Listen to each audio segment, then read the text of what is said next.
जय हिंद दोस्तों। कल है 3 सितंबर और 3 सितंबर आते ही आप लोगों के मन में विचार आ गया होगा, जिस तिथि का आपको इंतजार था। एनडीए के विद्यार्थियों के लिए कल का विशेष दिन है। कल होगी आपकी परीक्षा, जिसके लिए हमने और हमारी पूरी टीम ने और आप लोगों ने दोस्तों जो मेहनत की है, उस मेहनत का परिणाम दिखाने का वक्त आ चुका है। बस आवश्यकता है एक बल्लेबाज को अंतिम क्षणों पर सावधानी से खेलने की।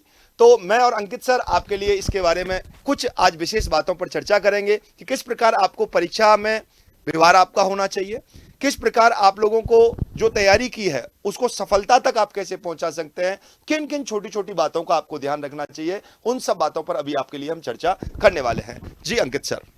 जय हिंद वॉरियर्स। तो बच्चा लोग आप सभी के लिए देखो, जिस पल का आपको इंतजार था वो शुभ घड़ी आ चुकी है। कल मेरे भाई 3 सितंबर है। जिस बच्चों की सर बहुत अच्छी लेवल की तैयारी होगी, वो बच्चे उम्मीद करते हैं कि सर जितना जल्दी हो जाए पेपर उतना हमारे लिए बढ़िया रहता है। तो कल बच्चा तुम्हारे लिए वो शुभ घड़ी है, उसको बच्चा आपको सबसे बढ़िया से यूटिलाइज करना है। एंड कुछ बच्चा तुम्हें आपको हम लोग ऐसे पॉइंट बताएंगे जो आपको विशेषकर ध्यान रखने हैं। जैसे सर कुछ बच्चों के अंदर ये होता है कि एग्जाम टाइम में पेपर देने बैठते हैं तो उनके माइंड में गाने बजने स्टार्ट हो जाते हैं, कुछ और चीजें माइंड में चलनी स्टार्ट हो जाती है बच्चा।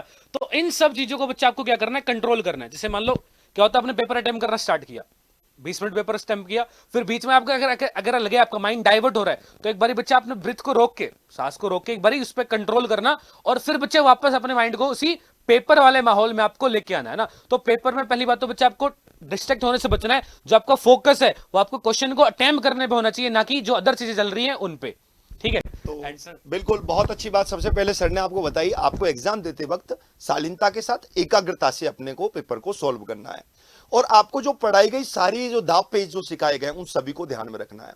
दूसरी बात दोस्तों मैं आपके लिए जो बताऊंगा कि आपको जब एग्जाम आप वहां दे रहे हैं, जो क्वेश्चन आपको नहीं आता तो ये सोच के चलना है कि इस भारतवर्ष में वो किसी को नहीं आता है। उस पेपर को देख, उस क्वेश्चंस को देखकर परेशान नहीं होना है। जो क्वेश्चन आपको आता है, इजी है, उसमें जल्दबाजी आपको नहीं करनी है, उसको बहुत ध्यान से आपको क्वेश्चंस को करना है। जो क्वेश्चन सबको आता है, अगर वो क्वेश्चन आपने गलत कर दिया तो आप सिलेक्शन से दूर है, आप सफलता से दूर है।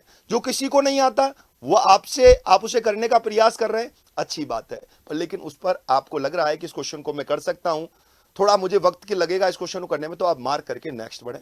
सबसे पहले सारे क्वेश्चंस आपको एक बार देखने हैं अपनी नजरों से, तो सबसे पहली तो ये रहेगी। तो मैं अंकित सर आपसे पूछना चाहूंगा विद्यार्थियों के जरिए से कि आज जो 2 तारीख को, क्या विद्यार्थी को पूरी नाइट मेहनत करनी चाहिए, पूरी रात पढ़ना चाहिए? तो क्या अभी रणनीति आज क्या अपनाना चाहिए विद्यार्थी? आज के लिए मैं सभी को सर प्रेफर करूंगा आज रात को आराम से बढ़िया से सोना, 9-10 बजे, ज्यादा लेट मत करना। सर एग्जाम के टाइम में बच्चों को एंजाइटी होती है, जैसे कुछ बच्चों का एग्जाम सेंटर दूर आया होगा तो वो नई जगह पे जाएंगे पेपर देने, तो बच्चा ट्राई करना जितना जल्दी हो पाए 9-10 बजे लास्ट अपना खा पी के आराम से सो जाना, जिससे कि सुबह तुम आराम से एकदम फ्रेश माइंड से जग पाओ। और 10 बजे बच्चे तुम्हारा एग्जाम स्टार्ट होगा मैथ का, 9:50 आपको लास्ट एंट्री मिल सकती है आपके एग्जाम सेंटर पे। तुम ट्राई करना 9 बजे तक अपने एग्जाम सेंटर पहुंच पाओ, वरना कहीं बीच में ट्रैफिक मिल जाए, कुछ और दिक्कत हो तो फिर वो बच्चे तुम्हें हैम्पर करेंगी। तो जितना जल्दी उसके सो जाना और बच्चा आराम से सुबह अपने 6-7 बजे उठ के और 9 बजे तक, 9 बजे बच्चा अपने एग्जाम सेंटर सारे के सारे बच्चों को पहुंच जाना है। और जैसे सर ने बताया एक चीज कि जो बच्चे क्वेश्चन आपको नहीं आ रहा वो मतलब ऐसा कंसीडर करना है किसी को नहीं आ रहा यार ना, बिकॉज डिफिकल्ट क्वेश्चन बच्चा किसी से बनेगा नहीं। ये एनडीए यूपीएससी का बच्चा एग्जाम है। अगर आप 900 में से 600 आपके जीएटी के, 300 बच्चा मैथ के, 900 में से अगर आप 450 स्कोर कर ले रहे हो तो सर 50% अपने आप में यूपीएससी एनडीए एग्जाम में बड़ी बात है। 450 बच्चा 50% होता है, यानी 50% क्वेश्चन भी आपने बच्चा सही अटेम्प्ट कर लिए तो वो एक अपने आप में अचीवमेंट है। 450 नंबर बहुत होते हैं बच्चे रिटर्न एग्जाम में। तो एक सारे क्वेश्चन को बढ़िया से आपको डील करना है। खासकर जीएटी के बच्चा बात करो तो जीएटी के अंदर आपको स्पेसिफिकली करना है कि सारे जो भी क्वेश्चन है बच्चे एक बार आप उसको गो थ्रू कर ले गिवन टाइम में। जैसे आपके पास पेपर आया तो इनिशियली आपको क्या करना है, 10-15 मिनट, जैसे पेपर स्टार्ट नहीं करना, 10-15 मिनट बच्चे इनिशियली, जैसे मान लो इंग्लिश का पोर्शन आपने स्टार्ट किया, इंग्लिश के आपने 10 मिनट लगा दिए, 50 क्वेश्चन एक बार गो थ्रू कर लिए, ये क्वेश्चन मेरे आ गए, उनको पहले टिक करके बच्चा, फिर बाद में जब लास्ट में टाइम बचे तो जो क्वेश्चन रह के रह गए आपको लगा इसमें डाउट हो सकता है, फिर उसको लास्ट में आपको कंसिडर करना है। बिल्कुल। मेन बात क्या होती है विद्यार्थियों, खेल होता है प्रेशर का, खेल होता है माहौल का। एक नॉर्मल मैच है और एक फाइनल मैच हो, तो अब ये फाइनल मैच है। आपको यही सोचना है कि जैसे अपन नॉर्मल आपने मैच खेले हैं, नॉर्मल आपने जो पारियां खेली हैं, आपने ये सोचना है कि ये दिमाग में प्रेशर ही नहीं लाना कि आज इतना बहुत बड़ा एग्जाम है, ऐसा कुछ होगा। हर एक एग्जाम सीखने के लिए हम जाते हैं, बस यही सोचना है। और हर एक क्वेश्चन में, पेपर में से आपको ये देखना है कि अपना स्ट्रॉन्ग जोन कौन सा है, जो क्वेश्चंस आपसे हो रहे हैं उनको तुरंत जल्दी से छट नहीं करके और उन क्वेश्चंस को अपने को सॉल्व करने का प्रयास करना है। बाकी कोई जल्दबाजी की आवश्यकता नहीं है। आप लोगों को बहुत अच्छी तरीके से पढ़ाया गया है, सारी बातें आप लोगों को बताई गई हैं।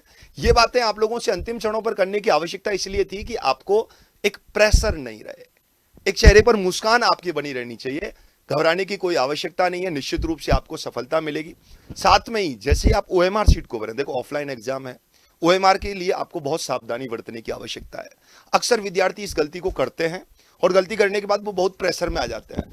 क्या होता है कि सर जैसे क्वेश्चन नंबर उसने अटेंड किया 1 2 उसको 3 उसने किए नहीं, 1 2 3 नहीं किया, और जैसे उसने 4th क्वेश्चन का ओएमआर में लगाया तो वो 3rd में जैसे लग गया, तो उससे उसकी सीरीज आगे तक गड़बड़ हो जाती है। और ऐसा ही 2 या 3 क्वेश्चनों में होता है तो विद्यार्थी बहुत परेशान हो जाता है, फिर उसको मार्क करता है, उसको फाड़ने का प्रयास करता है। कई लोग इतने होशियार होते हैं नाखून से उसको घिसने का प्रयास करते हैं। आप उसको छोड़ दें। आप बिल्कुल ये ध्यान रखें, जैसे ही क्वेश्चन नंबर 3rd आप कर रहे हैं तो आप मुंह से बोलें 3rd का ए, तो 3rd का ए आप उसमें भी बोलोगे ना तो गड़बड़ नहीं होगी। हर एक क्वेश्चन ये ध्यान रखना, आपने पूरी साल जो मेहनत की है, एक किसान ने पूरी साल मेहनत बहुत अच्छी तरीके से की, और अगर वो उसे जो उसने प्राप्त की हुई फसल है उसको सही तरीके से वो नहीं रख पाया तो उसका कोई उद्देश्य ही नहीं रहा पूरी साल मेहनत का। अगर आपने आंसर भी निकाल लिया और सही आंसर निकालने के बाद भी ओएमआर में आप उसको सही टिक नहीं कर पाए तो आप गड़बड़ हो जाएंगे। और एक आध क्वेश्चन में अगर ऐसा हो जाता है आपके साथ तो नेगेटिव नहीं लेना, आप उसी चीज पर ही दिमाग को नहीं अटका के रखना है कि नहीं ये गड़बड़ हो गया, ये गड़बड़ हो गया, इसकी वजह से अब आपका सिस्टम ही खराब हो जाए। एक सर सबसे बड़ी समस्या क्या होती है कि जब बड़ा दिन होता है ना तो आदमी अपने सौन देखता है, सुगुन देखता है कि अरे ये दिख गया, आज तो ऐसा हो गया, अगर ये हो गया, ऐसा हो गया, वो तो एंड टाइम पे एक अंदर से गुस्सा आता है कि पेपर ही मेरा टाइम से नहीं मिला, मुझे तो ओएमआर शीट ही नहीं मिली, जाते जाते वो लेट हो गया, भगदड़ हो रही है। दिमाग को बहुत स्थिर रखना है। सेंटर आपको नहीं मिल रहा है, गूगल मैप ने उल्टी जगह पर आपको पहुंचा दिया, प्रेशर में आप आ रहे हैं और गुस्सा कर रहे हैं घर वालों पर, नहीं नहीं नहीं, बहुत कूल डाउन होकर के बस ये दिमाग में रखना है कि बिल्कुल हो जाएगा। तो सबसे पहले अपने अंदर की जो बातें हैं ना, ये बहुत छोटी छोटी सी बातें पर, लेकिन एक परीक्षा देने से पहले के लिए ये रामबाण बात है, ये गुरु दक्षिणा है लास्ट की आपके लिए। और अंकित सर और विद्यार्थियों के लिए क्या सूचना देना चाहोगे? और अंतिम वीडियो बनाना बहुत जरूरी था, ये हमने सोचा कि एक लास्ट और आपके लिए ऐसी गुरु दक्षिणा दी जाए जिससे विद्यार्थियों को अच्छा लगे, उनको पता लगे कि हाँ वास्तव में गुरुजन हमारे अंतिम क्षण तक आपके साथ खड़े हुए हैं। जी सर। अगेन बच्चा लोग मैं आप सभी से यही कहना चाहूंगा कि बदन पर वर्दी कंधे पे सितारे, इसी वादे के साथ उत्कर्ष डिफेंस एकेडमी का पूरा परिवार हमेशा साथ है तुम्हारे। बच्चा लोग कल तुम्हारी अंतिम परीक्षा है, ये जो तुम ड्रीम एकेडमी अपनी देख रहे हो, कल का अगर बच्चा तुमने पेपर फोड़ दिया तो यहां की जो तुम्हारी भाई साहब एकदम तैयारी पूरी हो जाएगी, यहां पे जाके बच्चा लैंडिंग होगी तुम्हारी। जो तुम्हारी ड्रीम एकेडमी एनडीए खड़कवासला मेरे भाई, तुम पहुंचने की तुम्हारी अल्टीमेट लेवल की तैयारी हो जाएगी। ठीक है, तो सभी बच्चों को हमारी पूरी टीम की तरफ से बच्चा बेस्ट विशेष है। अपना बढ़िया देना, जितना बच्चा एग्जाम में तुम्हें करवाया है, अपने ऊपर कॉन्फिडेंस रखना कि जितना आपने पढ़ा है वही सारा आने वाला है। एक कॉन्फिडेंस रहेगा बच्चा तो तुम पेपर में अच्छा कर पाओगे। तो हमारी पूरी टीम की तरफ से आपका बेस्ट विशेष है। All the best for your exam. बिल्कुल सर, और साथ में ही ध्यान रहे कल हम इसका YouTube पर सॉल्यूशन भी कराने वाले हैं। बिल्कुल, सभी विद्यार्थी लाइव सॉल्यूशन में जरूर जुड़ेंगे।